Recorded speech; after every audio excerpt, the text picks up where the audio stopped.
దేవుని పరిశుద్ధమైన నామమునకు స్తోత్రములు. ఈ ఈస్టర్ ఆరాధనకు కూడి వచ్చిన మీ అందరికీ ప్రభు పేరిట నా హృదయపూర్వకమైన వందనాలు తెలియజేస్తూ ఉన్నా. Praise the lord. హల్లెలూయా. చెప్పాలందరూ గట్టిగా హల్లెలూయా. కొరింథీయులకు రాసిన మొదటి పత్రిక 15వ అధ్యాయము 22వ వచనం చదవగలిగిన వారు చదివి సహాయం చేయండి. ఆదామునందు అందరూ ఎలాగూ మృతి పొందుచున్నారో అందరూ ఎలా మృతి పొందుచున్నారు అలాగుననే క్రీస్తునందు అందరూ బ్రతికింపబడుదురు. క్రీస్తునందు అందరూ బ్రతికింపబడుదురు. గట్టిగా చప్పట్లు కొడుతూ దేవుని నామాన్ని మహిమపరచు. ఆమేన్. హల్లెలూయా. తలలు పైకెత్తి నా వైపు చూస్తూ నా మాటలు గమనించాలి. మొట్టమొదటి మనిషి ఆదాము. ఆదాము దేవుని ఆజ్ఞను ధిక్కరించాడు.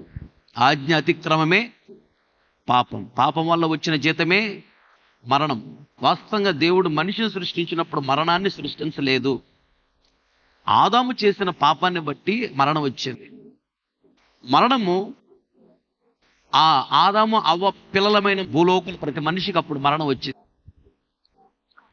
అలా ఆదాము అవ్వలు చేసిన పాపాన్ని బట్టి వారి పిల్లలైనటువంటి మనుషులందరూ మరణిస్తున్నారు. మరణం రెండు రకాలు. ఒకటి శరీరానికి మరణం, రెండోది ఆత్మక మరణం, అంటే అగ్నిగుండానికి వెళ్ళటం. ఈ రెండు మరణాలకి బలైపోతున్నారు జనాలు. కనికర స్వరూపుడైనటువంటి తండ్రి కనికరపడి యేసయ్యతో మాట్లాడి, తండ్రి నాయనా యేసు, మన పోలికలలోనూ మన స్వరూపమందు సృష్టించబడిన భూలోకముల మనుషులందరూ మన పిల్లలే కదా, మనమే కదా వాళ్ళని సృష్టించింది. కానీ ఆదాము చేసిన పాపాన్ని బట్టి వాళ్ళందరూ అగ్నిగుండానికి వెళ్ళిపోతున్నారు, మన రాజ్యానికి రావట్లేదు. ఆ విషయంలో నాకు చాలా బాధగా ఉన్నది. ఓ పని చేద్దాం, ఎట్లాగైనా వారిని మన రాజ్యానికి తీసుకొని రావాలి. కనుక నాయనా యేసు, భూలోకానికి వెళ్ళి మనుషులందరూ పాపాల కొరకు రక్తాన్ని చిందించి ప్రాణాలు పెట్టు. నీవు దేవుడు అని నమ్మి వారి పాపాలు ఒప్పుకొని విడిచిపెట్టి పాపము చేయననే తీర్మానం చేసుకొని పాపాలు క్షమించబడటానికి ఎవరైతే బాప్తిస్మం తీసుకుంటారో, అనగా నీ రక్తంలో ఎవరైతే పాపాలు కడుక్కుంటారో వాళ్ళు పరిశుద్ధపరచబడి మన రాజ్యానికి వస్తారు. కనుక నువ్వు వెళ్ళి ఈ త్యాగం చేయాలని తండ్రి యేసయ్యని పంపాడు. అప్పుడు యేసయ్య లోకానికి వచ్చి రక్తాన్ని చిందించి ప్రాణాలు పెట్టాడు. కనుకనే ఆ రక్తము ద్వారా కడిగి పరిశుద్ధపరచుకున్న ప్రతి ఒక్కరూ కూడా చనిపోయినా ఈ శరీరానికి మరణం అంటే తప్పదు. ఆత్మ అగ్నిగుండానికి వెళ్లకుండా ఆత్మ బ్రతికింపబడి ఆత్మలు యేసయ్య ద్వారా దేవుని రాజ్యానికి వెళ్ళిపోతూ ఉన్నారు. గట్టిగా చప్పట్లు కొడుతూ దేవుని నామాన్ని మహిమపరచు.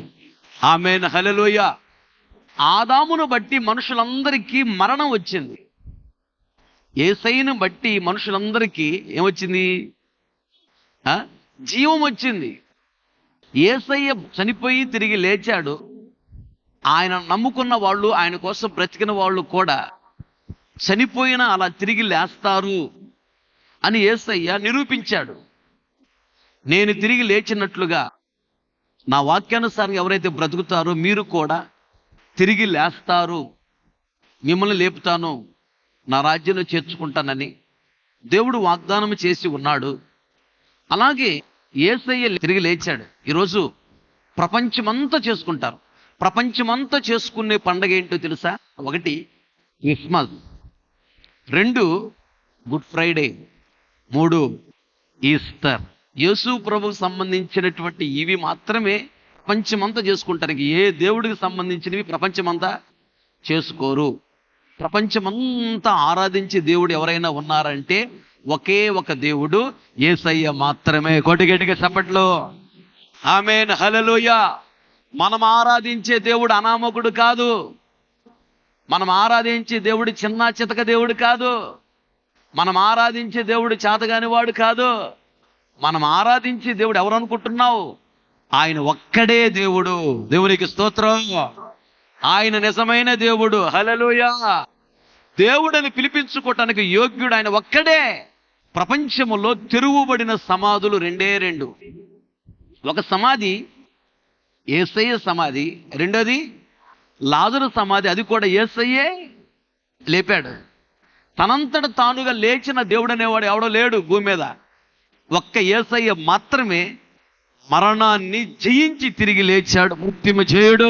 కొట్టి గట్టిగా చప్పట్లా. దేవునికి స్తోత్ర. అగ్నిగుండాన్ని కూడా జయించినటువంటి జయశీలి, జయవీరుడు యేసయ్య. యేసయ్యను నువ్వు ఎంతగా నమ్ముతావో అంత గొప్ప కార్యాలు చూస్తావు. యేసు ప్రభువుని ఇప్పుడు కూడా ఒక చిన్న పిల్లోళ్ళలాగా చూడకూడదు, ఒక మనిషిలాగా చూడకూడదు, ఒక చేతగాని వాళ్ళలాగా చూడకూడదు. ఎప్పుడు ఆయన గురించి తలంచేటప్పుడు ఎలా తలంచాలంటే, అయ్యా మేమైతే చేతగాని వాళ్ళం, కానీ నువ్వెవరవే? సర్వశక్తి గల దేవుడవు, అంటే ఏదైనా చేయగల సమర్థుడవు, నీకు అసాధ్యమైనది ఏమీ లేదు. అంతే, నువ్వు గొప్ప దేవుడవయ్యా, నీతో సముడైన దేవుడు ఎవరు లేరు, నువ్వు సర్వశక్తి గల దేవుడవు, ఆల్మైటీ గాడ్ ఆయన. అలా నమ్మాలి. నువ్వు ఎంత గొప్పగా నమ్ముతావో అంత గొప్ప అద్భుతాలు నీ జీవితంలో జరుగుతాయి. ఆయన చేతగానలో చూసావా, నీ జీవితం ఏమీ చేయడంతే. ఆయన చేస్తాడంతే. మరణం అనే ముళ్ళు ప్రతి మనిషిని గుచ్చుతుంది, అగ్నిగుండాన్ని తీసుకెళ్తాం. ఈ మరణం అనే ముళ్ళు యేసు ప్రభు దగ్గరికి కూడా వచ్చింది. ఆయన శరీరధారిగా వచ్చాడు ఇది లోకానికి. వస్తే ఆ మరణపు ముళ్ళను పట్టుకుని విరిసి అవతల పడేశాడు. మరణమా నీ ముళ్ళెక్కడా, పాతాళమా నీ విజయం ఎక్కడా అని ఛాలెంజ్ విసిరాడు. మరణము కుక్కలాగా తోక ముడుచుకొని పారిపోయింది. ఆయన ఏం చేయలేక ఆయన చనిపోయి తిరిగి లేచాడు. మరణాన్ని జయించి పరలోక రాజ్యంలో ప్రవేశించాడు. కాబట్టి మనకు ఒక గొప్ప నిరీక్షణ, ధైర్యం. మనము చనిపోయినా అలాగే యేసయ్య మనల్ని కూడా తిరిగి లేపి ఆయన రాజ్యానికి మనల్ని తీసుకొని వెళతాడు. ఇది గొప్ప నిరీక్షణ. ఆమేన్. హల్లెలూయా. చెప్పనందరూ గట్టిగా హల్లెలూయా. కనుక ప్రపంచములో చనిపోయి బ్రతికిన దేవుడు ఎవరైనా ఉన్నారా అంటే ఒకే ఒక్కడు, యేసయ్య. ఈ మధ్యకాలములో కొందరు అన్యులు వాళ్ళు అనుకున్నారంట, అందరూ యేసు ప్రభు నమ్ముకుంటున్నారని, కులాల వాళ్ళు, అన్ని దేశాల వాళ్ళు. అసలు రోజు రోజుకి అది బాగా విస్తరించిపోతుంది క్రైస్తవ్యము. మన హైందవులు కూడా చాలా మంది యేసు ప్రభుని నమ్ముకుంటున్నారు. ఏం చేయాలో అర్థం కావట్లేదు. ఎంత అణిచినా ఎన్ని చేసినా జరుగుతానే ఉన్నాయి బాప్తిస్తాలు. ఇలాగైనా సరే ఆపాలి, మన దేవుడిని హైలైట్ చేయాలి, యేసు ప్రభుని డౌన్ చేయాలనుకున్నారంట. అనుకుని ఏం చేద్దామని ఆలోచిస్తూ ఉంటే వాళ్ళ ఒక ఆయన చెప్పాడంట, ఏమి లేదు, యేసు ప్రభు చనిపోయి తిరిగి లేచాడు, మన దేవుళ్ళు ఎవరు చనిపోయి తిరిగి లేవలేదు, అందుకని యేసు ప్రభువుని అందరూ కొలుస్తున్నారు, కనుక మన దేవుళ్ళు అలా చేయలేదు, కనీసం మనమన్నా ఎవరైనా చనిపోయి తిరిగి లేస్తే అప్పుడు అందరూ మన వైపు తిరుగుతారు అన్నాడంట. అనగానే మా ఆలోచన చాలా బాగుంది ఆయన, అదేదో నువ్వే చేయను ఆయన అన్నారంట. వామ్ము, చనిపోయి తిరిగి లేవటం అది మామూలు పనే, నా వల్ల కదన్నాడు. అంటే నోరు మూసుకొని ఆయన, మన చేత కన్నప్పుడు అలాంటి మాటలు మనం మాట్లాడుకోకూడదు.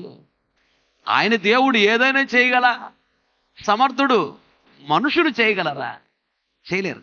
కనుక నువ్వెప్పుడు కూడా యేసు ప్రభువుని నమ్ముకున్నందుకు సిగ్గుపడకూడదు, యేసు ప్రభువు నమ్ముకున్నందుకు బాధపడకూడదు. యేసు ప్రభువు నమ్ముకున్నందుకు బాగా గొప్పగా ఫీల్ అవ్వాలి. గొప్ప దేవుడిని ఆరాధిస్తున్నాను నేనని, నిజమైన దేవుడిని ఆరాధిస్తున్నాను, నన్ను సృష్టించిన సృష్టికర్త నా తండ్రిని నేను ఆరాధిస్తున్నానని సంతోషంగా ఆయన ఆరాధించాలి. వేరే ఆలోచన, వేరే మనసు రాకూడదు. ఈ రోజున ఆయన చనిపోయి తిరిగి లేచాడు. ఎందుకు లేచాడంటే మనల్ని లేపటానికి. ఇక్కడ క్లియర్గా రాయబడి ఉన్నది ఏంటంటే, ఆదాము ద్వారా అందరూ చనిపోతూ ఉన్నారు, యేసయ్య ద్వారా అందరూ వరుసన బ్రతికించబడుతూ ఉన్నారు. అయితే యేసయ్య తిరిగి లేచినట్లుగానే అలాగే యేసయ్య అనేక మందిని తిరిగి లేపుతాడు, లేపి ఆయన రాజ్యంలో చేర్చుకుంటాడు. ఈ పునరుత్థానములు రెండు, ఒకటి జీవ పునరుత్థానము, రెండు మృతుల పునరుత్థానము. పునరుత్థానం అంటే చనిపోయి తిరిగి లేవటం. ఒకటి చనిపోయి తిరిగి లేస్తారు, దేని కొరకు? జీవము కొరకు లేస్తారు. జీవము కొరకు అనగా నిత్య జీవములో ప్రవేశించి నిత్య జీవం అనే పరలోక రాజ్యములు కోట్ల సంవత్సరాలు జీవితము చేయటానికి చనిపోయి బ్రతుకుతారు, అది దాని అర్థం. అది జీవ పునరుత్థానం. రెండోది మృతుల పునరుత్థానం. చనిపోయిన వారు బ్రతుకుతారు, ఎందుకంటే అగ్నిగుండంలో వెళ్ళి కాలటానికి బ్రతుకుతారు. వీళ్ళకి తీర్పు ఉండిద్ది, మధ్యాకాశం దవడ సింహాసన తీర్పు. చీరిపోయిన తర్వాత వీళ్ళు దేవుణ్ణి నమ్మలేదు కదా, వీళ్ళని తీసుకెళ్ళి అగ్నిగుండంలో పడేస్తాడు. చనిపోయిన వారు బ్రతుకుతారు, ఒకటి దేవుని రాజ్యానికి వెళ్ళటానికి. చనిపోయిన వారందరూ బ్రతుకుతారు, తీర్పు తీర్చి వాళ్ళని అగ్నిగుండంలో పడేయటానికి. కనుక దేవుని రాజ్యానికి వెళ్ళే వాళ్ళని జీవ పునరుత్థానము అంటారు, అగ్నిగుండానికి వెళ్ళే వాళ్ళని మృతుల పునరుత్థానము. పునరుత్థానములు రెండు, అది గుర్తుపెట్టుకో. అయితే పునరుత్థాన వరుసలు 7 సార్లు చనిపోయిన వారిని దేవుడు అట్లా అంచెలంచెలుగా 7 సార్లు బ్రతికిస్తాడు. అదేంటి చెప్తే జాగ్రత్తగా వినండి. అయితే మొదట 7లో మొదట 6 వరుసలని జీవ పునరుత్థానము అంటారు. ఇట్లా వరుసను 1 by 1 అంచెలంచెలుగా 6 సార్లు బ్రతికిస్తాడు మనుషులను దేవుడు. అంటే ఒక మనిషిని 6 సార్లు కాదు, కొందరు మొదటిసారి, రెండోసారి కొందరు, మూడోసారి కొందరు, నాలుగోసారి కొందరు, ఐదోసారి కొందరు, ఆరోసారి అట్లా బ్రతికిస్తాడు. 1 నుండి 6 వరుసల్లో బ్రతికిన వాళ్ళందరూ కూడా దేవుని రాజ్యానికి వెళతారు. దేవునికి స్తోత్రం. చివరి 7ఓసారి బ్రతుకుతారే వాళ్ళు అగ్నిగుండానికి వెళతారు. చాలా జాగ్రత్తగా వినాలి. అయితే మొదట 6 వరుసల్లో బ్రతికినటువంటి వాళ్ళు దేవుని రాజ్యానికి వెళతారు కదా, వాళ్ళు మహిమా శరీరాన్ని ధరించుకొని భూమి మీదకి వచ్చి 1000 సంవత్సరాలు ఏలుబడి చేస్తారు. దేవునికి స్తోత్రం. హల్లెలూయా. వేలుబడి చేసేటప్పుడు చనిపోయిన వారు ఉన్నారే వాళ్ళు బ్రతకరు, పాతాళంలో ఉంటారు. 1000 ఏళ్ల పరిపాలన అయిపోయిన తర్వాత 7వ వరుస వాళ్ళని బ్రతికించి తీర్పు తీసి అగ్నిగుండంలో పడేస్తారు. 6 వరుసల్లో చనిపోయి బ్రతికిన వాళ్ళు ఉంటారే వీళ్ళు మాత్రమే మహిమా శరీరాన్ని ధరించుకొని భూమి మీద యేసయ్యతో కలిసి 1000 సంవత్సరాల పరిపాలన చేస్తారు. పరిపాలన చేసేవాళ్ళు మహిమా శరీరంలో ఉంటారు, పరిపాలింపబడేటువంటి వారికి మహిమా శరీరము ఉండదు. మహిమా శరీరాన్ని ధరించుకొని మనం పరిపాలన చేస్తాము. రక్షణ లేని వాళ్ళు బ్రతికున్నారు కదా, వాళ్ళకి మహిమా శరీరం ఉండదు, వాళ్ళని మనం పరిపాలన చేస్తాం. వాళ్ళ ఆస్తులు మొత్తం దేవుడు మనకిస్తాడు. గుర్తుపెట్టుకో. అన్యులు ఉన్నారా? యేసుప్రభు నిజమని దేవుడు నమ్మలేదా? 1000 కోట్ల ఆస్తి ఉన్న 1000 ఏళ్ల పరిపాలనలో ఆ 1000 కోట్ల ఆస్తి వాళ్ళకి జీరో, వాళ్ళకి ఏమీ ఉండదు. అది మన సొంతం చేస్తాడు దేవుడు. దేవునికి స్తోత్రం. హల్లెలూయా. అర్థమైందా? వాళ్ళతో కష్టపడి ఆస్తి సంపాదించుకున్న 1000 కోట్ల ఆస్తి ఉన్నా మహా 100 సంవత్సరాల లోపి బ్రతుకుతారు కదా. ఆ 70 సంవత్సరం 80 సంవత్సరం బ్రతినంత కాలమే వాళ్ళ చేతుల్లో ఉండేది ఆస్తి. కానీ రేపు 1000 ఏళ్ల పరిపాలనలో మహిమా శరీరం ధరించుకుని ఉంటాం మనము. అప్పుడు లక్షల కోట్ల ఆస్తి 1000 సంవత్సరాలు మన చేతుల్లో ఉంటుంది. అప్పుడు మనం అందరం ఐశ్వర్యవంతులము. కొట్టగిట్టిగా చెప్పట్లా? ఆమేన్. హల్లెలూయా. రక్షణ పొందని వారు కోట్ల ఆస్తి ఉన్నా వాళ్ళ దగ్గర ఏమీ ఉండదు. అదంతా తీసి దేవుడు మన చేతికి ఇస్తాడు. పరిపాలన చేసేది మనం, వాళ్ళ దగ్గర జీరో. అప్పుడు వాళ్ళందరూ మన దగ్గర పనికి వస్తారు, కూలి పని చేయడానికి వస్తారు. వాళ్ళంతా కోటిస్తులైనా వాళ్ళ ఆస్తి మొత్తం తీసి 1000 సంవత్సరాలు దేవుడు మనకిస్తాడు, మనం పరిపాలన చేస్తాము. పొలాల్లో పనులు చేయడానికి వాళ్ళు వస్తారు, వాళ్ళ పొలాలు మొత్తం మనకి ఇచ్చేస్తాడు దేవుడు. కనుక ధైర్యంగా ఉండు, ఆయన చనిపోయినా బ్రతికిస్తాడు. దేవునికి స్తోత్రం. 7 వరుసల్లో మనుషులను దేవుడు బ్రతికిస్తాడు. 7 వరుసలు. ఆ 7 వరుసలు ఏంటో చెప్తా. మొదటి వరుసలో ఎవరు బ్రతికారు అంటే చదవండి. మొదటి వరుస కొరింథీయులకు రాసిన మొదటి పత్రిక 15వ అధ్యాయము 23వ వచనం. ప్రతివాడును తన వరుసలోనే బ్రతికింపబడును. ప్రథమ ఫలము క్రీస్తు. యేసయ్య చనిపోయి తిరిగి బ్రతికాడు. యేసయ్యకి ముందు ఆ విధంగా చనిపోయి బ్రతికిన వాళ్ళు ఎవరు లేరు. యేసయ్య ఒక్కడే చనిపోయి బ్రతికాడు. 7 వరుసలలో మొదటి వరుస ఎవరు బ్రతికారు చెప్పాలి? యేసయ్య బ్రతికాడు. యేసయ్యకి ముందు ఎవరు చనిపోయి బ్రతకలేదు. యేసయ్య ఒక్కడే మొట్టమొదట చనిపోయి బ్రతికాడు.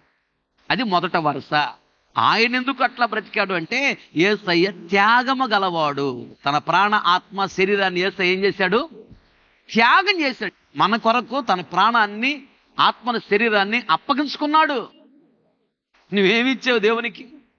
నిన్ను పాపం నుంచి విడిపించాలని, శాపం నుంచి విడిపించాలని, నిందల నుంచి విడిపించాలని, అవమానం నుంచి విడిపించాలని, దరిద్రత నుంచి విడిపించాలని, కరువు నుంచి విడిపించాలని, కష్టాల నుంచి విడిపించాలని, అగ్నిగుండం నుంచి విడిపించాలని, సాతాను చేతుల నుంచి విడిపించాలని, సాతాను విషకోరల నుంచి విడిపించాలని, పరలోక రాజ్యములో చేర్చుకోవాలని, నిన్ను ఆయనకు కలిగిన ఆధిక్యతను, ఆయనకు కలిగిన మహిమను, ఆయనకు కలిగినటువంటి ఆశీర్వాదాలన్నీ నీకు ఇవ్వాలి. ఆయన సింహాసనం మీద, ఆయన ఒడిలో కోటాను కోట్ల సంవత్సరం నిన్ను కూర్చొని పెట్టుకోవాలని ఆయన ప్రాణాత్మ శరీరాన్ని నీ కొరకు త్యాగం చేశాడు. నువ్వు ఆయన కోసం ఏం చేస్తున్నావు? త్యాగం అంటే ఏంటో తెలుసా? త్యాగం అంటే దేవుడు ఏదైనా ఒకటి విడిచిపెట్టు అన్నాడా, దేవుని కొరకు దాన్ని విడిచిపెట్టాలి అంతే. దాన్ని నువ్వు ఎంత ప్రేమించినా, అది నీకు ఎంత ఇష్టమైనా, దేవుడు నిన్ను విడిచిపెట్టు అన్నాడు, దాన్ని విడిచిపెట్టాలంతే.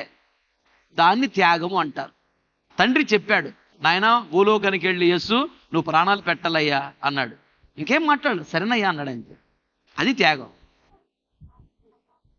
అలాగే ఏదైనా దేవుడు విడిచిపెట్టమని నీతో చెప్పాడా, దాన్ని విడిచిపెట్టేసే. ఎంత ప్రేమించిన దాన్ని విడిచిపెట్టేసే అంతే. అది త్యాగం. సమర్పణ ఉండాలి. సమర్పణ అంటే ఏదైనా దేవుడు ఇవ్వమని నిన్ను అడిగాడా, నాకు ఇది కావాలని నిన్ను అడిగాడా, అడిగితే ఇంకో మాట్లాడకూడదు. సరే ప్రభువా ఇదిగో ఇస్తున్నానని ఇచ్చేయాలంతే. దానిని సమర్పణ అంటారు. అబ్రహాం నీ పెద్ద కుమారుణ్ణి ఇష్మాయేలు, నీ రెండో భార్య ఎవరు, హాగరు, వాళ్ళిద్దరిని ఇంట్లో నుంచి బయటికి పంపించు. ఇంట్లో ఉంటే చిన్న కొడుకు పెద్ద కొడుకు గొడవలు అవుతానేలే కానీ పెద్దోడిని ఇంటిలోంచి బయటికి పంపించు. ఇష్మాయిల్ని నేను దీవిస్తా అన్నాడు. దీవించలేదా? ఇష్మాయిల్ సంతానం ముస్లిమ్స్, దీవించలేదా దేవుడు? దీవించాడు. ఆయనలో నుంచి 12 మంది రాజులు వస్తారన్నాడు. చాలామంది ముస్లిమ్స్ రాజులుగా పరిపాలన చేశారు. ప్రాంతంలోకి వెళితే అక్కడంతా పరిపాలన చేసేది ఎవరు? రాజులుగా ముస్లిమ్సే కదా. కనుక విడిచిపెట్టు అనగానే అబ్రహాము పెద్ద కుమారుని విడిచిపెట్టేశాడు. అది త్యాగం. రెండోది, అబ్రహాం అన్నాడు, అయ్యా చెప్పండి అయ్యా అన్నాడు. నీ చిన్న కొడుకుని తీసుకొచ్చి నాకివ్వు, బలివు అన్నాడు. ఇవ్వటానికి వెళ్ళాడా లేదా? సరేనయ్యా అన్నాడు. ఇంకేం మాట్లాడలా. ఎందుకు అడిగాడు? బలి అడిగాడు. దేవుడు నరబలి కోరుకునేవాడు కాదు మన దేవుడు, కానీ పరీక్ష, అది టెస్ట్. అంటే కొడుకుని ప్రేమిస్తాడో నన్ను ప్రేమిస్తాడో చూద్దామని పరీక్ష పెట్టాడు. నీ కొడుకుని తీసుకొచ్చి నాకు బలివు అన్నాడు. అనగానే సరే ఇస్తానయ్యా అని వెళ్ళిపోయాడు. నీకంటే నాకు కొడుకులు ఎక్కువ కాదు, నువ్వే నాకు ఎక్కువ. నువ్వు ఇచ్చినటువంటి వాడే కదా, ఇచ్చేస్తా. ఇవ్వటానికి వెళ్ళాడు. అది సమర్పణ. అబ్రహాములో పెద్ద కొడుకుని విడిచిపెట్టు అన్నాడు, విడిచిపెట్టాడు. త్యాగం. చిన్న కొడుకు నాకు ఇవ్వన్నాడు, ఇవ్వటానికి వెళ్ళాడు.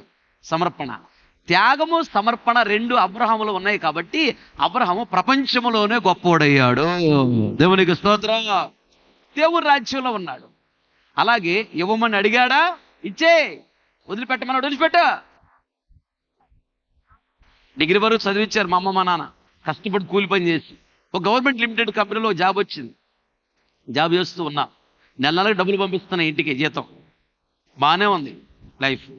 అలాంటి సందర్భంలో దేవుడు నాతో మాట్లాడి, నువ్వు సేవకు రా, ఉద్యోగం విడిచిపెట్టి అన్నాడు అంతే. ఆ సేవ కూడా ఏ సేవ? సమర్పణ సేవ. మ్యారేజ్ చేసుకోవద్దు అన్నాడు. ఆ సంగతి మా అమ్మకు చెప్పా. నా బిడ్డ అని ఏడుస్తుందంట. నా బిడ్డ నువ్వు ఏడుస్తున్నావేంటి? నీ బిడ్డ కాదు. 4 రోజులు పెంచడానికి పంపించే భూమి మీదకి, పెంచమని నీకు అప్పగించే నా బిడ్డ అంటావేంటి? నీ బిడ్డ కాదు, నా బిడ్డ. నా సేవ చేయించుకోవటానికి జాన్ పీటర్ని భూమి మీదకి పంపా, నీ బిడ్డ కాదు. 4 రోజులు పెంచమని నీకు ఇచ్చా, అది నా బిడ్డ. నేను చెప్పినట్టు సేవ చేయాలంతే. సేవ చేపిస్తే భూమి మీద ఉంచుతా, లేకపోతే భూమి మీద ఉంచను. అప్పుడు మా అమ్మతో చెప్పాడు, నాతో కూడా చెప్పాడు. అప్పుడు దాకా ఉద్యోగం చేయాలయ్యా అని అడిగేది. ఇక ఉదయానికల్లా ప్లేట్ మార్చేసింది, అయ్యా రాత్రి దేవుడు నాతో మాట్లాడాయ్యా, నువ్వు సేవే చేయాలయ్యా, తప్పదయ్యా. నాకు ఇష్టం లేదు, నేను చేయని సేవకి ఏమనొద్దు, నాకు నచ్చదు అనేవాడు. లేదయ్యా దేవుడు చెప్తున్నాడయ్యా, మా అక్క చెప్తుంది దేవుడు నేను సేవ పిలుస్తున్నాడని. అమ్మ చెప్తుంది, నాకు తెలుసు నేను చేయను, నేను రాను, నాకు ఇష్టం లేదు అంటున్నాను. దేవుడు నాతో మాట్లాడి సంవత్సరంన్నర మంచంలో పెట్టాడు. టైఫాయిడ్, మలేరియా, పచ్చకామెరలో తట్టుకోలేక మంచంలోంచి లేవలేక, అయ్యా చేస్తానయ్యా. చేస్తావా చేయవా? భూమి మీద తీసేస్తున్నాడు. వద్దులేయ్యా, చేస్తాలయ్యా. ఇప్పుడు సంవత్సరంన్నర ఉప్పు కారం తిని నీకేం తింటానికి లేదు, పచ్చకామెరలు. తాట తీస్తే అప్పుడు లైన్లోకి వచ్చి, నేను మామూలు కాదు. అట్లా తీసుకొచ్చి దేవుడు నిలబెట్టాడు. దేవుడు అబ్రహాముని అడిగింది, వాళ్ళు చిన్న కుమారుని సేవకా సంపటానికా? సంపటానికి అడిగితేనే ఇవ్వడానికి వెళ్ళాడు. నిన్ను సంపటానికి కాదు అడుగుతుంది నీ కొడుకుని నీ కూతురుని దేవుడు సేవకి. సేవకి ఇవ్వడానికి కూడా పెద్ద కష్టమైపోయింది. నువ్వు సేవకి ఇవ్వకపోతే నీకు పరలోక రాజ్యం ఇవ్వడం. కనుక సమర్పణ త్యాగం ఉండాలి. దేవునికి స్తోత్రం. హల్లెలూయా. యేసయ్యలో సమర్పణ త్యాగం ఉన్నది కాబట్టి ప్రపంచంలోనే గొప్పడే. మొట్టమొదట బ్రతికించబడిన వాడు యేసయ్య. మొదటి వరుసలో రెండో వరుస చదవండి. మత్తయి సువార్త 27వ అధ్యాయము 51వ వచనం నుండి 53వ వచనం వరకు. అప్పుడు ఆ దేవాలయపు తెర ఆ. పై నుండి క్రింది వరకు ఆ రెండుగా చినిగెను, ఆ భూమి వణకెను, ఆ బండలు బద్దలాయెను, ఆ సమాధులు తెరవబడెను. సమాధులు తెరవబడిను. నిద్రించిన అనేక మంది నిద్రించిన అంటే చనిపోయిన వారు చాలా మంది పరిశుద్ధుల శరీరములు లేచెను. పరిశుద్ధుల శరీరములు లేచెను. వారు సమాధులలో నుండి బయటికి వచ్చి వారు సమాధుల్లో నుండి బయటకు వచ్చి ఆయన లేచిన తరువాత ఆయన లేచిన తర్వాత పరిశుద్ధ పట్టణములో ప్రవేశించి యెరూషలేములో ప్రవేశించి అనేకులకు అగపడి అనేకులకు కనపడ్డారు. దేవునికి స్తోత్రం. హల్లెలూయా. హల్లెలూయా. చనిపోయిన వారు సమాధి చేయబడిన వారు కొన్ని సంవత్సరాల తర్వాత వచ్చి పట్టణంలో తిరుగుతా ఉన్నారంట.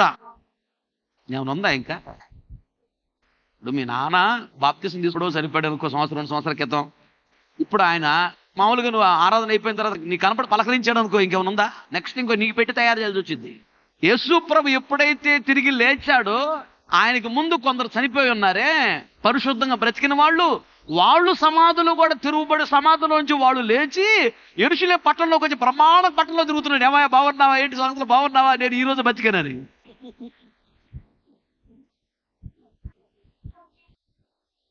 అది రెండో వరుస. యేసయ్య చనిపోయి తిరిగి లేవగానే నెక్స్ట్ అనేక మంది సమాధులు తిరుగుబడ్డాయి, బ్రతికారు. అది రెండో వరుస. అయితే అక్కడ ఒక మాట ఉంది, విలువైన మాట. పరిశుద్ధ స్థలం మీరు కూర్చున్నది, బయట ఉన్నది ఆవరణం, నేను నిలబడింది అతి పరిశుద్ధ స్థలం. దీన్ని ఏమంటారంటే ప్రత్యక్ష గుడారములో ఇలాగే ఉంటుంది. బయట ఆవరణము పరిశుద్ధ స్థలము, అతి పరిశుద్ధ స్థలం అని. పరిశుద్ధ స్థలానికి అతి పరిశుద్ధ స్థలానికి మధ్యలో ఇలా పెద్ద కట్టన ఉంటుంది. అతి పరిశుద్ధ స్థలంలో ఉన్న ఈ మందసము కనపడదు పరిశుద్ధ స్థలంలో ఉన్న వాళ్ళకి. అసలు పరిశుద్ధ స్థలంలోకి విశ్వాసులు రాకూడదు.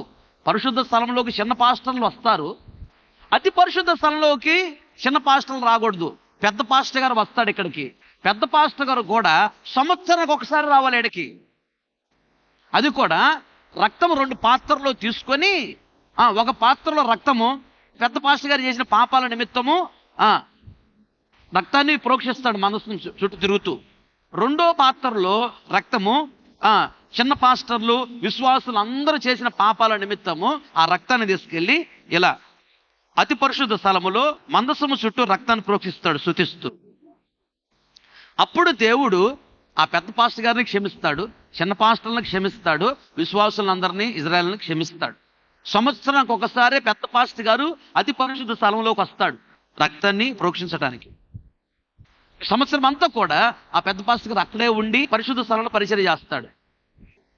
కానీ విశ్వాసులు అతి పరిశుద్ధ స్థలానికి రాకూడదు, ఆ పరిశుద్ధ స్థలానికి రాకూడదు, బయట ఆవరణంలో ఉండాలి అంతే. అప్పుడు దేవుడు పెట్టిన క్రమం అది. యేసయ్య రక్తాన్ని చిందించి ప్రాణాలు పెట్టి చనిపోయి తిరిగి లేచిన తర్వాత ఏం జరిగిందంటే పరిశుద్ధ స్థలానికి అతి పరిశుద్ధ స్థలానికి మధ్యలో ఉన్నటువంటి పెద్ద కట్టన ఉందే మత్తికి చీలిపోయి అలా ఓపెన్ అయిపోయింది. దేవునికి స్తోత్రం. బయట ఆవరణంలో ఉన్న విశ్వాసులు అతి పరిశుద్ధ స్థలంలో ఉన్న మందసం కనపడుతుంది.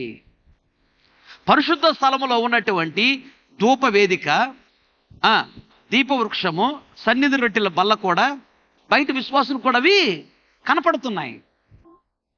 దీని అర్థం ఏంటంటే పాత నిబంధన కాలములో అతి పరిశుద్ధ స్థలములో ఉన్నటువంటి మందసాన్ని చూసేటువంటి అధికారము విశ్వాసులకు లేదు. బయట ఉంటారు, ఇక్కడ కట్టను నుండి దట్టం. కట్టను కట్ అయిపోయింది, సిరిగిపోయింది పైనుంచి కిందకి యేసయ్య చనిపోయి తిరిగి లేచిన తర్వాత. అంటే బయట ఉన్న విశ్వాసులు కూడా అతి పరిశుద్ధ స్థలంలో మందసం కనపడుతుంది.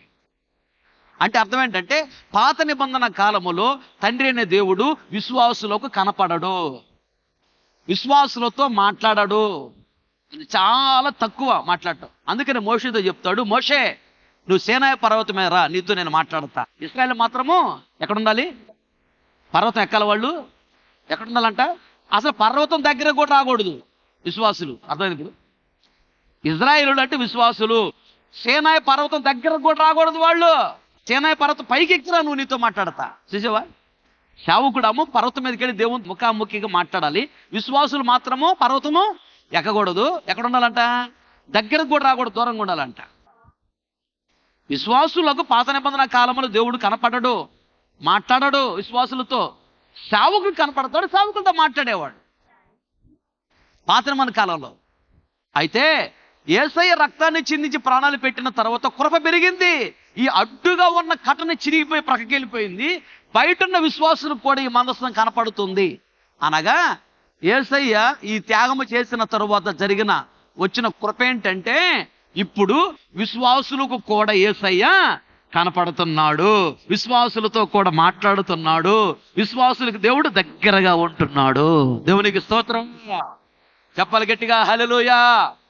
పాత నిబంధన కాలంలో ఈ తండ్రి మాట్లాడుతూ అంటాడు, గ్రద్ద తన పిల్లలను తన రెక్కల మీద మోసినట్టుగా నేను మిమ్ములను మోసితిని అంటాడు. గ్రద్దతో పోల్చుకున్నాడు తండ్రి అనే దేవుడు. ఎందుకంటే గ్రద్ద ఎక్కడ ఉండిద్ది? ఆకాశంలో ఎక్కడ దూరంగా ఉండిద్ది. అలాగే పాత నిబంధన కాలంలో తండ్రి అనే దేవుడు కూడా విశ్వాసులకు దూరంగా ఉండేవాడు, సేవకులకు దగ్గరగా ఉండేవాడు పాత నిబంధన కాలంలో. క్రొత్త నిబంధన కాలంలో యేసయ్య మాట్లాడుతూ ఏమన్నాడు? యెరూషలేమా యెరూషలేమా, కోడి తన పిల్లను తన రెక్కల కింద చేర్చుకున్నట్లుగా పలుమారులు నేను నా రెక్కల కింద మిమ్మల్ని చేర్చుకొని అనుకున్నాను, మీరు లోబడనొల్లని ప్రజలు అన్నారు. యేసయ్య క్రొత్త నిబంధనలో కోడితో పోల్చుకున్నాడు. కోడి ఎక్కడ ఉండిద్ది? ఆకాశంలో ఉండిద్దా? కోడి ఇంట్లోనే తిరుగుతూ ఉండేది, ఎప్పుడు మనుషుల మధ్యలోనే తిరుగుతూ ఉండేది కోడి. అంటే క్రొత్త నిబంధనలో యేసయ్య విశ్వాసులకు దగ్గరగా ఉండటానికి ఇష్టపడుతున్నాడు. యేసయ్య మన చేతిని తీసుకొని, తండ్రి చేతిని తీసుకొని ఇద్దరి చేతులను కలిపాడు, దగ్గర చేశాడు. దేవునికి స్తోత్రం. యేసయ్య రక్తాన్ని చిందించి ప్రాణాలు పెట్టిన తర్వాత తండ్రితో మనకు బాగా అనుబంధము పెరిగింది. తండ్రి అంటే వచ్చి కూర్చుంటాడు నీతో మాట్లాడడానికి. అప్పట్లో వచ్చేవాడుగా తండ్రి, ఇప్పుడు వస్తాడు. అనుబంధం పెరిగింది, మన మీద ప్రేమ పెరిగింది, మన మీద కృప పెరిగింది, దయ పెరిగింది యేసయ్య రక్తాన్ని చెంది ప్రాణాలు పెట్టిన తర్వాత.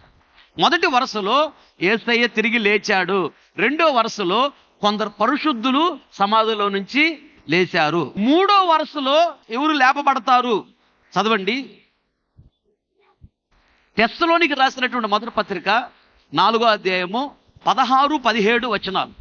కాటముతోను ప్రధాన దూత శబ్దముతోను దేవుని బోరతోను పరలోకం నుండి ప్రభువు దిగి వచ్చును. క్రీస్తునందుండి మృతులైన వారు మొదట లేతురు. అదుగో మొదట లేస్తారు. ఆ తర్వాత చదువు. ఆ మీదట సజీవులమై నిలిచి ఉండు మనము వారితో కూడా ఏకముగా ప్రభువును ఎదుర్కొనుటకు ఆకాశ మండలమునకు మేఘముల మీద కొనిపోబడుదురు. ఎవరన్నా రండి పిల్లలు ఎవరు ఉన్నారట. ఇప్పుడు మూడో వరుసలో ఎవరు లేస్తారో చెప్తున్నా. 7 వరుసలో లేస్తారు మనుషులు. మూడో వరుసలో ఎవరు లేస్తారంటే, యేసయ్య ఇప్పుడు మధ్యాకాశానికి వచ్చాడు అనుకో, భూమి మీదకి ఇప్పుడు రాడు. ఇప్పుడు రహస్య రాకడ, మధ్యాకాశానికి వస్తాడు. దేవదూతలను తీసుకుని వస్తాడు. 12 మంది శిష్యులు ఉన్నారే, వాళ్ళు వస్తారు. మధ్యాకాశానికి రాగానే దేవదూతల బోరలు ఊదుతారు. బోరలు ఊదగానే మనసును మార్చుకున్నారు, బాప్తిసం తీసుకున్నారు, దేవుని కొరకు భక్తిగా బ్రతికారు, చనిపోయాడు, సమాధి చేశారు. ఇవన్నీ చేయగానే ఇప్పుడు మనసు మార్చుకుని బాప్తిసం తీసుకొని దేవుని కొరకు బ్రతుకుతున్నాయని బ్రతికే ఉన్నాడు సంఘం. అయితే మనసును మార్చుకుని బాప్తిసం తీసుకుని భక్తిగా బ్రతికి చనిపోయి సమాధి చేయబడినటువంటి సంఘం ఇప్పుడుకున్న ఆయన. ఇప్పుడు మధ్యాకాశాన్ని యేసయ్య రాగానే దేవదూతలు బోర్లు ఊదుతారు. మొట్టమొదటి ఎవరు లేస్తారో తెలుసా? సరిపోయాడు అనుకో. సరిపోయిన ఆత్మలు ఎక్కడున్నాయి? పరలోకం ప్రక్కనే పరదేశ్ ఉంది, గెస్ట్ హౌస్ పరదేశంలో ఉన్నాయి. ఆ పరదేశంలో ఉన్న ఆత్మలు మొత్తాన్ని తీసుకొని వస్తాడు మధ్యాకాశానికి. రాగానే మధ్యాకాశానికి వచ్చి యేసయ్య అక్కడ ఆగిపోతాడా, దేవదూతలు భూమి మీదకి వస్తారు. చనిపోయినట్టు ఆత్మలు కూడా భూమి మీదకి వస్తాయి. ఎక్కడైతే ఈయన సమాధి చేశారో ఆ సమాధిలోకి వెళ్ళి ఆత్మ అక్కడ నుంచి మహిమా శరీరాన్ని ధరించుకొని పైకి లేస్తుంది ఆత్మ. దేవునికి స్తోత్రం. లే పైకి కొట్టుగడ్డి చేపట్లో మహిమా శరీరముతో లేచాడు. ఇప్పుడు ఈయన ఎత్తబడి యేసయ్య దగ్గర మధ్యాకాశం వెళ్ళిపోతున్నాడు. ఈయన వెళ్ళేటప్పుడు ఇదిగో ఈయనము చనిపోయి తిరిగి లేచినటువంటి సంఘం వీళ్ళు. ఈయనంటే బ్రతికున్న సంఘం మనం. ఈయనంటే బ్రతికున్న సంఘం మనం. ఆయన ఎత్తబడి పైకి వెళ్ళిపోతా ఉంటే ఇక్కడ నిలబడు, ఎత్తబడి పైకి వెళ్ళిపోతా ఉంటే మధ్యాకాశం యేసే దగ్గరికి ఈయన బ్రతికున్న సంఘం మనమే. ఈయనేంటి ఇప్పుడు వెంటనే ఆ బోర ఊదగానే ఈ మట్టి శరీరము మహిమా శరీరముగా మార్చబడి ఈయన కూడా ఇప్పుడు ఆయన ఎత్తబడుతుంటే ఆయనతో పాటు కలిసి సంఘమైన మనం కూడా ఎత్తబడి మధ్యాకాశంకి వెళ్ళిపోతాం. గట్టిగా చప్పలు కొడుతూ దేవుడు నా మై పర్సన్ ఆమేన్ హల్లెలూయా. ఇది 3వ వరుస. 4వ వరుసలో ఎవరు బ్రతికించబడతారు? జాగ్రత్తగా వినాలి.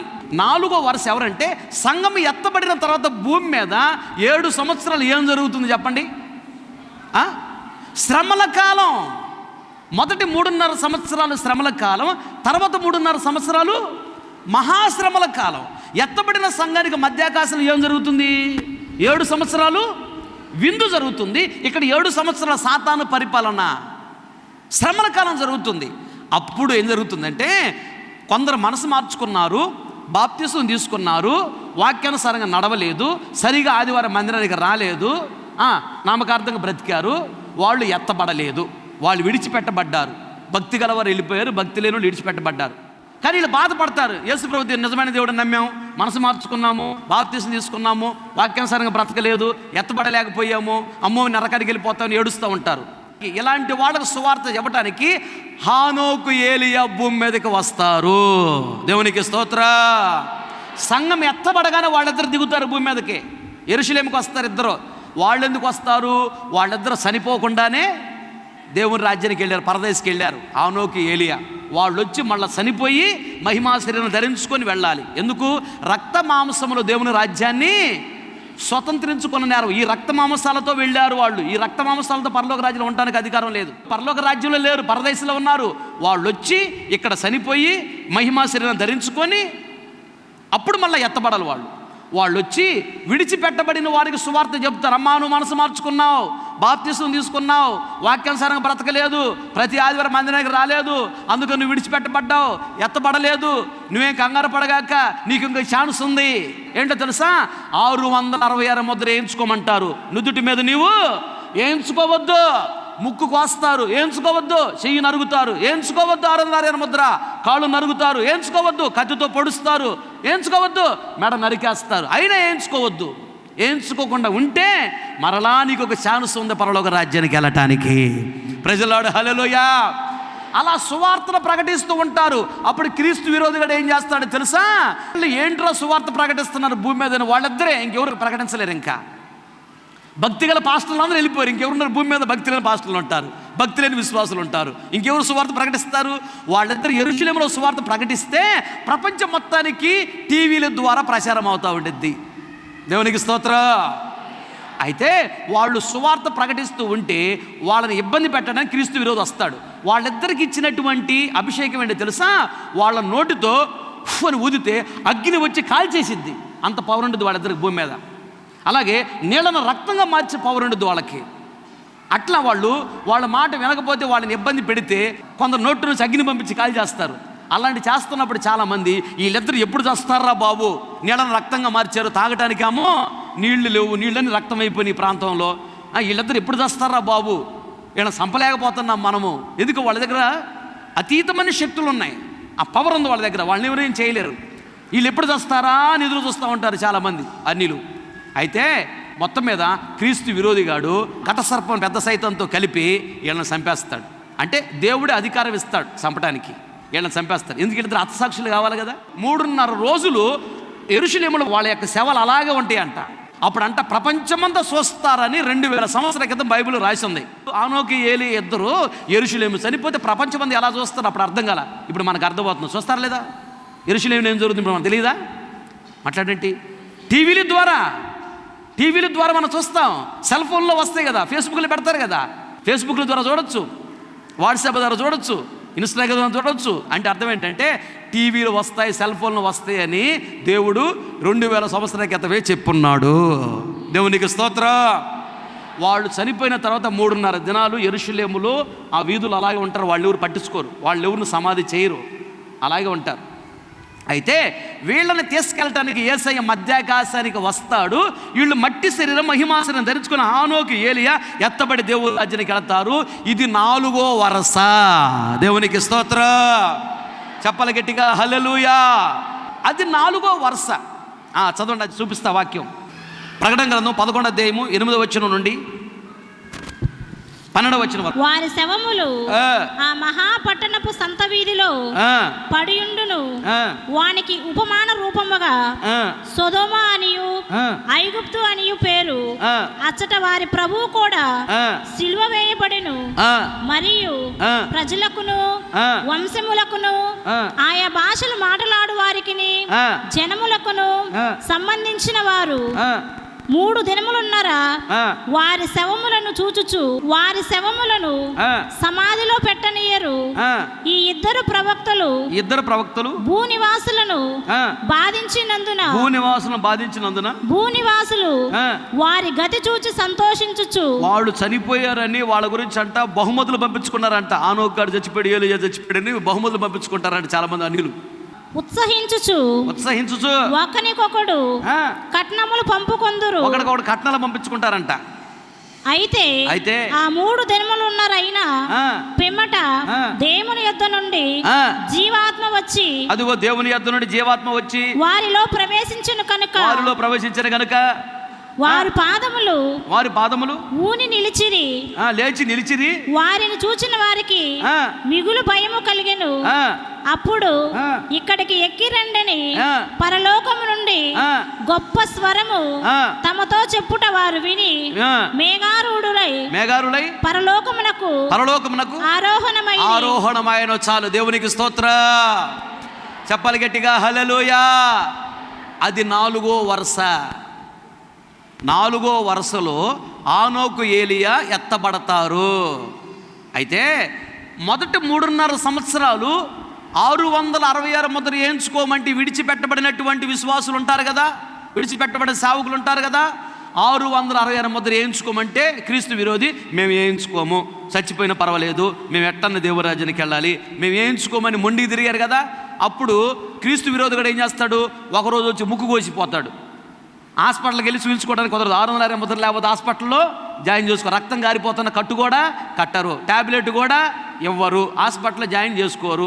ఏ కొట్లో ఏ వస్తువు కొనుక్కోవాలన్నా కొనుక్కొని ఎవరు. 660 ముద్ర లేదు కదా.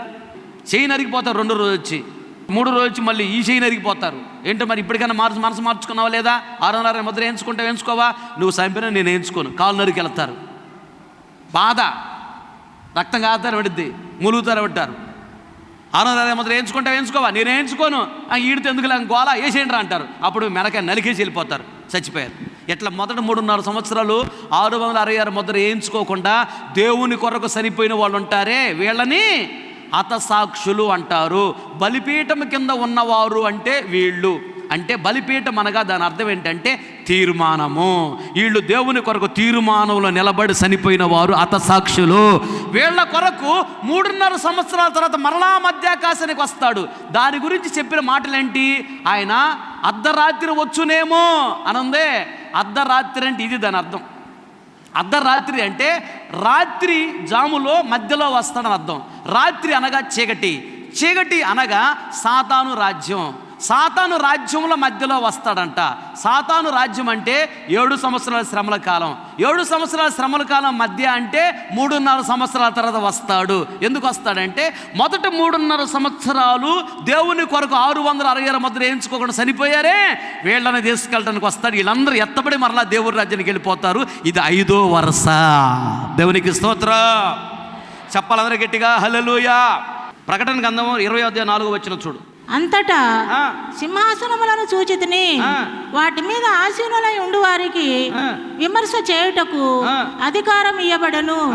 మరియు క్రూర మృగము యొక్కైనను దాని ప్రతిమకైనను, క్రూర మృగమునకైనను దాని ప్రతిమకైనను నమస్కారము చేయక తమ నొసళ్ళ యందు గాని చేతుల యందు గాని దాని ముద్ర వేయించుకొనని, దాని ముద్రలు 666 ముద్ర వేయించుకొనని వారిని యేసు విషయమై తామిచ్చిన సాక్ష్యము నిమిత్తమును దేవుని వాక్యము నిమిత్తమును శిరచ్ఛేదనము చేయబడిన వారి ఆత్మలను సూచితిని. అదుగో శిరచ్ఛేదనం చేయబడిన వాళ్ళు 3.5 సంవత్సరాలు 666 ముద్ర వేయించుకోకుండా నిలబడ్డారే, వాళ్ళని తీసుకొని వెళతాడు, మధ్యాకాశానికి వస్తాడు వాళ్ళ కోసము. ఇది 5వది బ్రతికించటం. 7 సంవత్సరాలు విందైపోయింది. ఇక్కడ 7 సంవత్సరాలు శ్రమల కాలం అయిపోయింది. 7 సంవత్సరాలు విందైపోయిన తర్వాత యేసయ్య ఎత్తబడిన పరిశుద్ధులను తీసుకొని భూమి మీదకి అడుగు పెడతాడు. ఎక్కడ అడుగు పెడతాడంటే యెరూషలేమునకు తూర్పు వైపున ఉన్నటువంటి ఒలీవల కొండ మీద అడుగు పెడతాడు. ఇది 2వ రాకడా. దేవునికి స్తోత్రం. మొదటి వచ్చాడు, రక్తాన్ని చిందించి ప్రాణాలు పెట్టాడు. ఇది మొదటి రాకడా. ఆ మధ్యాకాశానికి వస్తాడు, అది రహస్య రాకడా. తర్వాత బహిరంగ రాకడ, భూమి మీదకి వస్తాడు మరలా. ఇది 2వ రాకడ అంట. 2వ రాకడ అంటే భూమి మీదకి వచ్చేది. భూమి మీద ఆయన ఒలీవల కొండ మీద అడుగు పెడతాడు. అడుగు పెట్టగానే ఆ కొండ మధ్యకి చీలిపోతుంది. ఒక భాగం తూర్పు వైపుకు, ఇంకొక భాగం పడమర వైపు చీలిపోయి ఆ 2 భాగాలు అటు విడిపోయి అలా తిరిగి ఉత్తర దక్షిణాలు తిరుగుతాయి అంట. 2 భాగాలు పెద్ద లోయలాగా ఏర్పడిద్దంట కొండ. అక్కడ దిగుతాడు, వచ్చి యెరూషలేములో ఉంటాడు. యెరూషలేములో ఉండి భూమి మీదకి వచ్చారు పరిశుద్ధులందరూ. అప్పుడు మహిమ శరీరంతో ఉంటారు కదా. అప్పుడు దేవుడు చెప్తాడు, పేరు పెట్టి పిలుస్తాడు. పేరు పెట్టి పిలిచి, అమ్మా నీవే ఊరు కావాలి నీకు? అయ్యా ఉప్పలపాడు కావాలి. సరిపో, ఉప్పలపాడు మొత్తం నీకు అప్పగించా. ఉప్పలపాడులో ఉన్న వాళ్ళందరికీ పిలిచి చెప్తాడు, మీరు ఎంత అధికారులైనా బంగారం మొత్తం తీసుకొచ్చి ఇవ్వండి. చచ్చినట్టు ఇస్తారు. బంగారము, వాళ్ళ పొలాలు, వాళ్ళ ఆస్తులు, వాళ్ళ ఇల్లు మొత్తం ఈ చేతికి అప్పగిస్తే ఏవాడు అక్కడ సింహాసనం వేసుకుని కూర్చొని ఆవిడ పరిపాలన చేసింది వాళ్ళ మొత్తాన్ని. అమ్మ ఇస్తారమ్మ, నీకేం కావాలంటే నాకు వినుకొండ కావాలి. ఓకే, వినుకొండ మొత్తం నీకు అప్పగిస్తున్నా. వినుకొండలో ఉన్న వాళ్ళందరూ నువ్వే పరిపాలన చేయాలి. 7 సంవత్సరాలు? 1000 సంవత్సరాలు. అలా మనందరికి దేవుడు నువ్వు పడ్డ కష్టాన్ని బట్టి, నీ త్యాగాన్ని బట్టి, నీ భక్తిని బట్టి, నువ్వు ఎంత దేవుని కొరకు రోషంగా బ్రతికావో కొందరికి మండలం అప్పగిస్తాడు, కొందరికి జిల్లా అప్పగిస్తాడు, కొందరికి రాష్ట్రం అప్పగిస్తాడు, కొందరికి దేశం అప్పగిస్తాడు. దేవునికి స్తోత్రం. ఎన్ని సంవత్సరాలు మన పరిపాలన? 5 సంవత్సరాలకు పట్టడానికి పగ్గాలు. 1000 సంవత్సరాల మన పరిపాలన. దేవునికి స్తోత్రం. అలా ఆయన ఒలీవల కొండ మీద అడుగు పెట్టగానే ఏం జరిగింది తెలుసా? ఆదాము దగ్గర నుండి యేసయ్య చనిపోయాడే అప్పుడు వరకు ఎంతమంది పరిశుద్ధులు చనిపోయారో భక్తిగా బ్రతికి, వాళ్ళందరూ యేసయ్య 2వ రాకడ అడుగు పెట్టగానే వాళ్ళందరూ బ్రతుకుతారు. దేవునికి స్తోత్రం. చెప్పాలి గట్టిగా హల్లెలూయా. చదువు, మాట చూపిస్తా నీకు. జకరియా పుస్తకం 14వ అధ్యాయము 4-5 వచనాలు. ఆ దినమున యెరూషలేము ఎదుట తూర్పు తట్టునున్న ఒలీవ కొండ మీద ఆయన పాదములు ఉంచగా ఒలీవ కొండ తూర్పు తట్టునకును, అదుగో ఒలీవల కొండ తూర్పు తట్టునకును, పడమటి తట్టునకును, పడమర తట్టునకును నడిమికి విడిపోయి సగము కొండ ఉత్తరపు తట్టునకును, సగము కొండ ఉత్తర తట్టునకును, సగము కొండ దక్షిణపు తట్టునకును జరుగును. కనుక విశాలమైన లోయ ఒకటి ఏర్పడును. కొండల మధ్య కనబడు లోయ ఆజీల వరకు సాగగా మీరు ఆ కొండల లోయలలోకి పారిపోవుదురు. దేవునికి స్తోత్రం. హల్లెలూయా. జకరియా పుస్తకం 14:4-5 వచనాలు చదివారా? 5 వచనం కూడా. కొండల మధ్య కనబడు ఆ లోయ ఆజీల వరకు సాగగా మీరు ఆ కొండల లోయలకి పారిపోవుదురు. దేవునికి స్తోత్రం. హల్లెలూయా. ఇప్పుడు అదే యోధా పుస్తకము 14-15 వచనాలు చూడు. అక్కడ కూడా ఉంటుంది క్లియర్గా.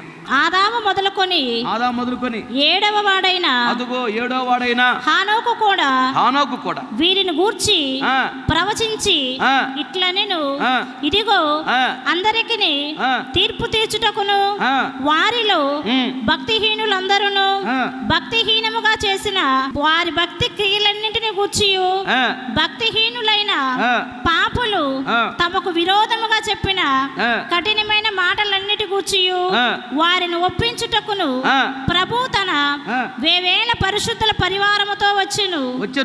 దేవునికి స్తోత్రం. హల్లెలూయా. అది 6వ వరుస, ఇది 6వ వరుస. అయితే 1 నుండి 6 వరుసలలో బ్రతికిన వాళ్ళందరూ జీవ పునరుత్థానానికి వెళతారంటే దేవుని రాజ్యానికి వెళతారు. దేవునికి స్తోత్రం. హల్లెలూయా. 1000 సంవత్సరాల పరిపాలన అయిపోయిన తర్వాత కింద పాతాళంలో సాతాను చేతిలో ఉన్నారే, మనసు మార్చుకోలా, బాప్తిస్మం తీసుకోలా, యేసుప్రభు నిజమైన దేవుడు నమ్మలా, చనిపోయారే, వాళ్ళు పాతాళంలో సాతాను చేతుల్లో ఉంటారు. వాళ్ళను బ్రతికిస్తాడు మరలా యేసయ్య. ఇది 7వ వరుస. వాళ్ళని ఎందుకు బ్రతికిస్తాడంటే వాళ్ళని తీసుకొచ్చి మధ్యాకాశంలో దవడ సింహాసనం మీద కూర్చొని యేసయ్య తీర్పు తీరుస్తాడు. ఎరా బాబు నీ సంగతి ఏంటంటే, అయ్యా నీ గురించి నాకు ఎవరు చెప్పలేదయ్యా అనగా యేసయ్య అంటాడు, చెప్పలేదా ఎట్రా అని పిలిచి జాన్ పీటర్ అంటాడు, అయ్యా ఇట్లా నిలబడు, నన్ను నిలబెట్టి మీ వీధిలో జాన్ పీటర్ పాస్టర్ మైకులో వాక్యం చెబుతుంటే నువ్వు తిట్టలేదా? వీళ్ళ దేవుడు గొప్ప అంట, మా దేవుడు గొప్ప కాదంట, వీళ్ళకి పెద్ద దేవుడు ఉన్నాడంట అని రకరకాలుగా నువ్వు అనలేదా? ఆయనకి ఒంటి మీద బట్టలే లేవు, గోసి పెట్టుకున్నాడు యేసు ప్రభు. ఆయనే కాపాడుకోలేక సిలువెక్కాడు, సిలువలో చచ్చిపోయాడు. ఆయన అంటే వీళ్ళని కాపాడతాడంట అని అనలేదు నువ్వు? ఆ రోజు అన్నావా లేదా? అన్నానయ్యా. ఫలానా సంవత్సరము ఫలానా తారీఖున ఫలానా వారములో ఇన్ని గంటలకు ఇన్ని నిమిషాలకు ఇన్ని సెకండ్లకి ఈ జాన్ పీటర్ పాస్టర్ అక్కడ వాక్యం చెప్తుంటే విని ఎగతాళి చేసావు, హేళన చేసావు, మనసు మార్చుకోలేదు, బాప్తిసం తీసుకోలేదు, నా కోసం నువ్వు బ్రతకలేదు, కనుక నువ్వు నా రాజ్యానికి రావడానికి యోగ్యుడవు కాదు, ఈయన్ని తీసుకెళ్ళి అగ్నిగుండంలో పడేయని అంటాడు. 7వ వరుసలో బ్రతికిన వాళ్ళందరికీ పరలోక రాజ్యం లేదు. వీళ్ళందరికీ తీర్పు తీర్చి తీసుకెళ్ళి అగ్నిగుండంలో పడేస్తాడు. దేవునికి స్తోత్రం. చెప్పాలి గట్టిగా హల్లెలూయా. ఆ ఒక్క రిఫరెన్స్ చదవండి, ముగించుకుందాం. దానియేలు పుస్తకం 12:2 సమాధులలో నిద్రించే అనేకులు మేలుకొనెదరు, కొందరు నిత్య జీవము అనుభవించుటకును, కొందరు నిత్య జీవనం అనుభవించడానికి వెళ్తారు. జీవ పునరుద్ధానం అది. కొందరు నిందల పాలగుటకును నిత్యముగా హేయులగుటకును మేలుకొందురు. ప్రకటన గ్రంథం 20:13-15 వరకు చదువు. సముద్రము తనలో ఉన్న మృతులను, అదిగో తనలో ఉన్న మృతులు అనగా పాప అపరాధముల చేత చచ్చిన వారు అని అర్థం. మృతులు. Okay, next. మృతులను అప్పగించును, మరణమును పాతాళ లోకమును వాటి వశమునున్న మృతులను అప్పగించును. వారిలో ప్రతివాడు తన క్రియల చొప్పున తీర్పు పొందెను. మరణమును మృతుల లోకమును అగ్నిగుండములో పడవేయబడెను. అదుగో 7వ వరుసలో బ్రతికించబడేవాడు ఎవరు? మనసు మార్చుకోవాలా, బాప్తిసం తీసుకోవాలా, చచ్చిపోయారు, వీళ్ళను కూడా బ్రతికిస్తాడు. భూమి మీద పుట్టి చనిపోయిన ప్రతి వ్యక్తిని దేవుడు బ్రతికిస్తాడు. యేసు ప్రభు నిజమైన దేవుడు నమ్మి మనసు మార్చుకుని బాప్తిసం తీసుకుని చచ్చిపోతే బ్రతికిస్తాడు. జీవ పునరుద్ధానం, పరలోక రాజ్యం తీసుకెళ్తాడు. యేసు ప్రభు నిజమైన దేవుడు నమ్మకుండా చచ్చిపోయేవాడు ఆడిని బ్రతికిస్తాడు. తీర్పు తీర్చి తీసుకెళ్ళి అగ్నిగుండంలో పడేస్తాడు. అగ్నిగుండానికి వెళ్తారు. 7వ వరుసలో బ్రతికే వాళ్ళందరూ రక్షణ లేని వాళ్ళు, వీళ్ళందరూ అగ్నిగుండానికి వెళ్ళిపోతారు. మొదట 6 వరుసల్లో బ్రతికిన వాళ్ళు పరలోక రాజ్యానికి వెళతారు. దీనిని మొదటి పునరుత్థానము, జీవ పునరుత్థానము అంటారు. మొదట 6 వరుసలు. 7వ వరుసలో బ్రతికిన వాళ్ళందరూ రక్షణ లేని వాళ్ళు, వీళ్ళను బ్రతికించి తీర్పు తీర్చి అగ్నిగుండంలో పడేస్తాడు. అది మృతుల పునరుత్థానం అంటారు. జీవ పునరుత్థానము, మృతుల పునరుత్థానం 2. జీవ పునరుత్థానములో బ్రతికిన వాళ్ళందరూ దేవుని రాజ్యానికి వెళతారు. 7వ వరుసలో బ్రతికిన వాళ్ళు రక్షణ లేని వాళ్ళు, వీళ్ళని అగ్నిగుండంలో పడేస్తాడు దేవుడు. కోట్ల సంవత్సరాలు అగ్ని ఆరాధ ఆత్మకు ఉండదు. 7వ వరుస. ఇలా దేవుడు చనిపోయి తిరిగి బ్రతికాడు, ఆయన బ్రతికిస్తాడు. ఎన్ని వరుసలో బ్రతికిస్తాడంట చెప్పాలి? ఎన్ని వరుసల్లో? 7 వరుసల్లో బ్రతికిస్తాడు. దేవునికి స్తోత్రం. చెప్పాలందరూ గట్టిగా హల్లెలూయా. కనుక మన నిరీక్షణ ఏంటంటే, ఇప్పుడు యేసయ్య వచ్చిన ఈ మట్టి శరీరం మహిమా శరీరంగా ధరించుకొని పరలోక రాజ్యానికి వెళ్ళిపోతుంది. మనసు మార్చుకుని బాప్తిసం తీసుకొని చనిపోయినా యేసయ్య బ్రతికిస్తాడు.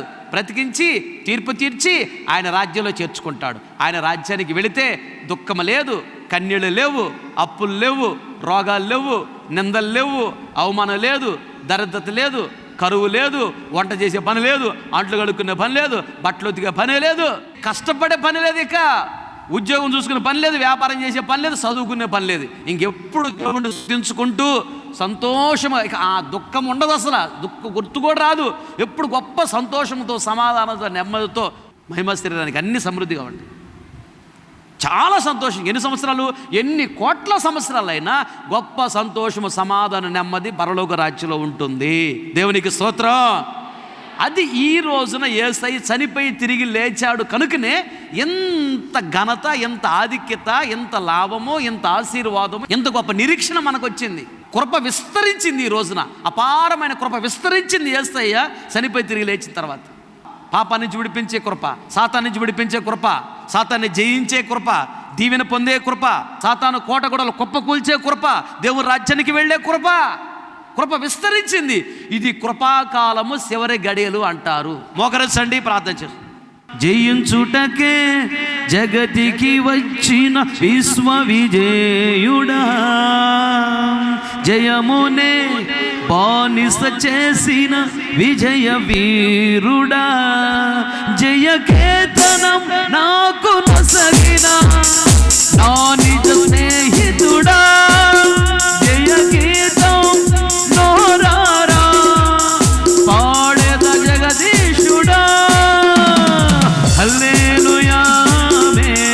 పాడాలి. హల్లెలూయా ఆమేన్ ఆమేన్ హల్లెలూయా ఆమేన్ పాడాలి. ఆమేన్ హల్లెలూయా ఆమేన్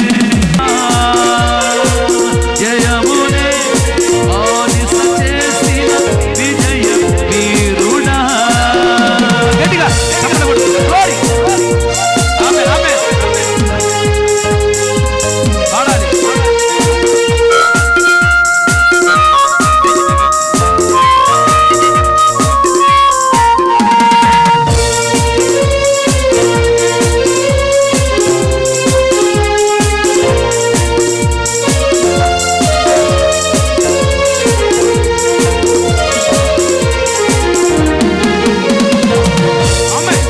బలహీనునిగా నేనుండగా బలశూరుడా బలపరచితివే. ఉదమ సింహముగా నన్ను మార్చి సింహాలపై జయమిచ్చితివే. బలహీనునిగా నేనుండగా బలశూరుడా బలపరచితివే. ఉదమ సింహముగా నన్ను మార్చి సింహాలపై జయమిచ్చితివే. అజేయుడా విజయుడా నీకే మహిమా. అక్షయుడా నా రక్షకుడా నీకే ఘనత. అజేయుడా విజయుడా నీకే మహిమా. అకే ఘనత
జీవముగల యేసయ్య, సర్వశక్తి కనికరమగల దేవా, నీ బంగారు పాదములకు ఎనలేని స్తోత్రాలు చెల్లిస్తున్నాం. ఇంతైనా నమ్మదగిన దేవుడవు దేవా.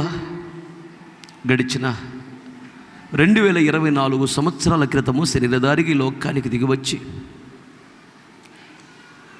అయ్యా రక్తాన్ని చిందించి ప్రాణాలు పెట్టి ఈ దినాన మృత్యుము చేయడవై, జయశీలుడవై, ఓ మరణమాని ముల్లెక్కడ, పాతాళమని విజయం ఎక్కడ, రోషముతో మరణమని ముళ్ళుని విరచి తిరిగి లేచిన మృత్యుము చేయడా జయశీలి, నీకు స్తోత్రం స్తోత్రం స్తోత్రం. చనిపోయి మీరు తిరిగి లేచారు. ఈ లోకముల సృష్టిలో చనిపోయి తిరిగి లేచిన దేవుడే లేడు. నిజమైన దేవుడవు, పునరుత్థాన శక్తి గల దేవుడు అని నిరూపించుకున్నందుకు నీకు స్తోత్రం స్తోత్రం స్తోత్రం. మీరు తిరిగి లేచారు అయ్యా. ఆదాము ద్వారా అందరూ చనిపోతూ ఉండగా ఈ లోకానికి దిగి వచ్చి చనిపోయి తిరిగి లేచి అందరినీ బ్రతికిస్తున్నందుకు స్తోత్రం. అందరినీ బ్రతికించాలని ఆశతో ఈ లోకాన్ని దిగి వచ్చి రక్తాన్ని చిందించి ప్రాణాలు పెట్టావా దేవా. మాకు గొప్ప నిరీక్షణ మీరు కలుగు చేశారు. మీరు తిరిగి లేవటం వలన కృప విస్తరించిందయ్యా. తండ్రితో మాట్లాడే భాగ్యము, తండ్రిని చూసే భాగ్యము, తండ్రి దీవెనలు పొందుకునే భాగ్యము, తండ్రి కృప పొందుకునే భాగ్యము, నీ రాజ్యాన్ని చూసే భాగ్యము మీరు మాకు ఇచ్చినందుకు స్తోత్రం. చనిపోయి తిరిగి లేచారు. సాతాను శక్తుల మీద మాకు జయాన్ని ఇచ్చినందుకు స్తోత్రం. సాతాను కోట గోడలు కొప్పగొల్చి కృపణించినందుకు స్తోత్రం. సాతాను శక్తులను పడగొట్టే కృపను మనకి ఇచ్చారయ్యా, స్తోత్రం. పరిశుద్ధంగా బ్రతికే కృపను మాకు ఇచ్చారు. యథార్థంగా బ్రతికే కృపను మాకు ఇచ్చారు. నమ్మకంగా బ్రతికే కృపను మాకు ఇచ్చారు. నీకు ఇష్టమైన జీవితం చేసే కృపను మాకు ఇచ్చారు. ఓ మంచి సాక్ష్యం కలిగి బ్రతకటానికి కృప చూపించినందుకు స్తోత్రం. నిజ దేవుడు మీరని తెలియజేసినందుకు స్తోత్రమయ్యా. ఏమిచ్చిన రుణమో తీర్చగలమది అయ్యా. వరుసల్లో మీరు బ్రతికిస్తూ ఉన్నారని ఈరోజు బహుతేటగా మీరు మాకు తెలియజేసినందుకు స్తోత్రం. ప్రథమ ఫలముగా మొదటిసారి మీరే చనిపోయి తిరిగి లేచారు. దేవానికి స్తోత్రం. రెండోదిగా పరిశుద్ధులైనటువంటి అనేక మంది సమాధులు తెరవబడి అనేక మందిని తిరిగి లేపారు. రెండోదిగా పరిశుద్ధులను లేపారు.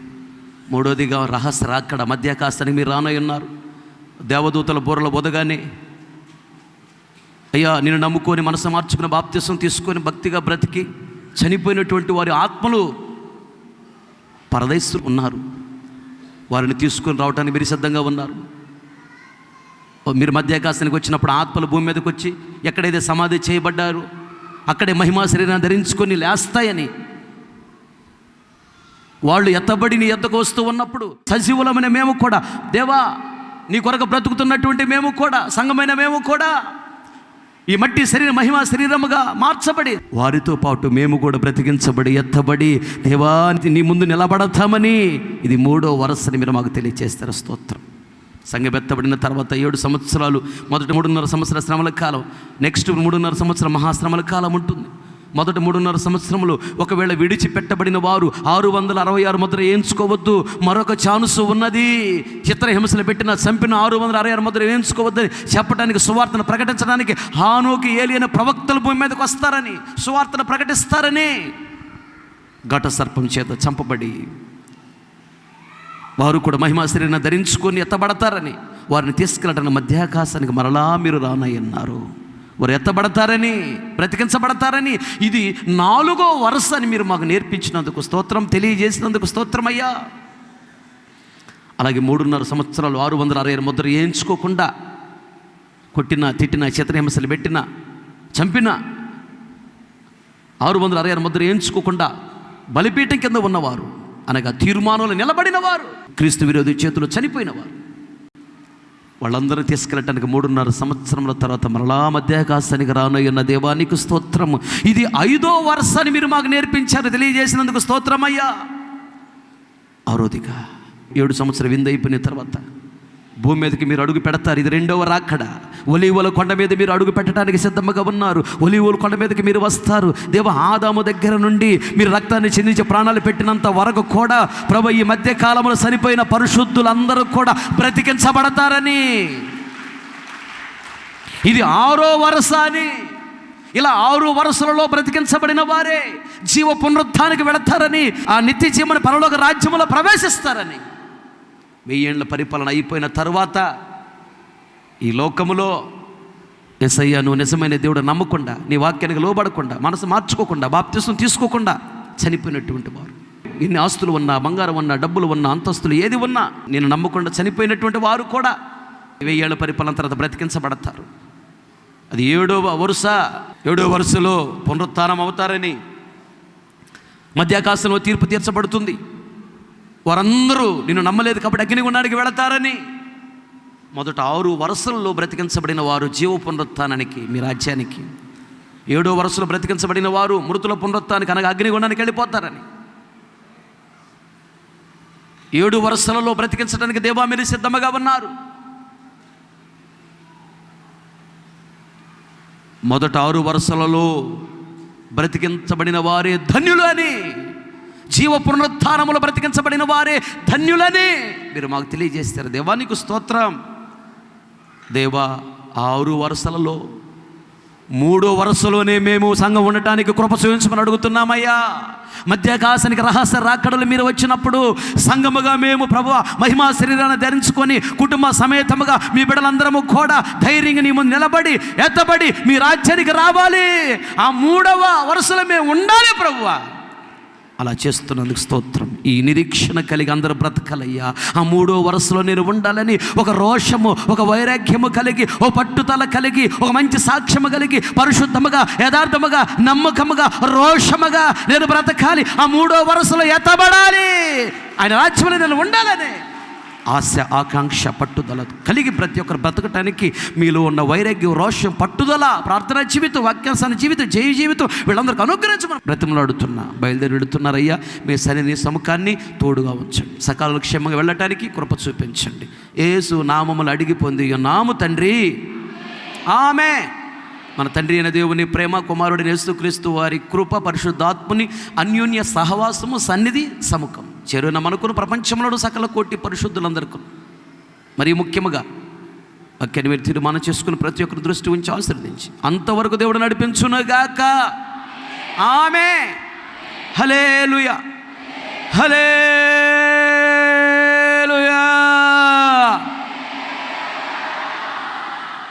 ఆమె.